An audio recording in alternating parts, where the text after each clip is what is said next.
sa after premiere na? Sabi ni Papa, bibigyan daw niya ako ng pera, pero wala eh. Hindi niya ako nabigyan. Hindi Pa, nabigyan. Baka yung ngayon. promise mo sa akin. Baka ngayon, ano? Sabi niya daw, ano daw, 20,000 daw. Bigyan ka pera, wala pa. So, Wala pa. may utang papa mo. Hindi, pero binigyan niya man niya ako ng Christmas gift. So, hindi, Christmas nagpabili gift ako niya? sa kanya ng shoes, Nike. Ah, Nike Vomero Plus. Yung mga nangyari sa'yo, Sandro, anong mga realization mo after that?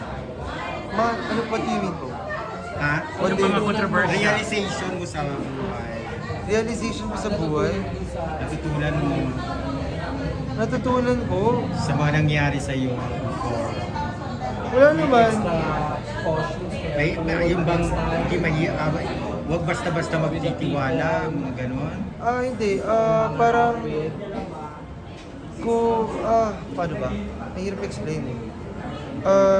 Mga natutunan ko in life, parang nung tumalon ako doon, parang, Di sa mga nangyari sa'yo for the past, how many years? Especially sa case na ongoing ngayon, ano yung realization mo? Nagbago ba tingin mo sa LGBT? hindi po eh, kasi may mga tita po ako na may mga tita po ako na LGBT. May tito rin po ako na kapatid ni Papa sa Amerika na LGBT din po. So hindi naman nagbago yung tingin ko. Pero syempre, more cautious lang din. Tsaka ang pinaka-goal ko lang naman po kasi talaga is tumigil yung ganyan sa showbiz. Tsaka lalo na po sa mga baguhan. Syempre, kahit 4 years na po ako with Sparkle, baguhan pa rin ako. Ang dami kong kaibigan na baguhan.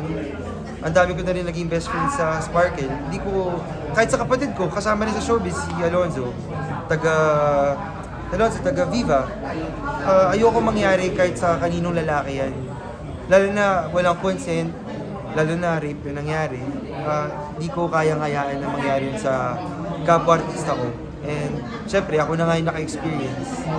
So mas lalong masakit sa akin. Lalo kung hindi galing sa kilalang pamilya. Oo, yun po. Tsaka ang masakit pa kasi kaibigan ni Papa yung Willing ka pa rin bang makatrabaho sila if ever? hindi na po. Hindi. Hindi na. Anong tanong yan? Hindi na. Kasi maliit lang ang showbiz, Sandro.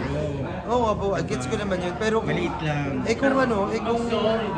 kung ganun yung ugali, Halimbawa kung mag-sorry or whatever. hindi po. Kahit mag-sorry. Nagsorry na sila eh. Nagsorry na Not sila enough. kay Papa. Not enough. And it will never be enough. Malakas ka ba minapon sa mga party?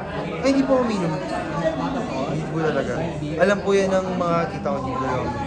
Kunya, umiinom lang ako kapag like, kasama ko lang yung mga friends and closest. Tsaka yung mga trusted persons. ayun. Okay,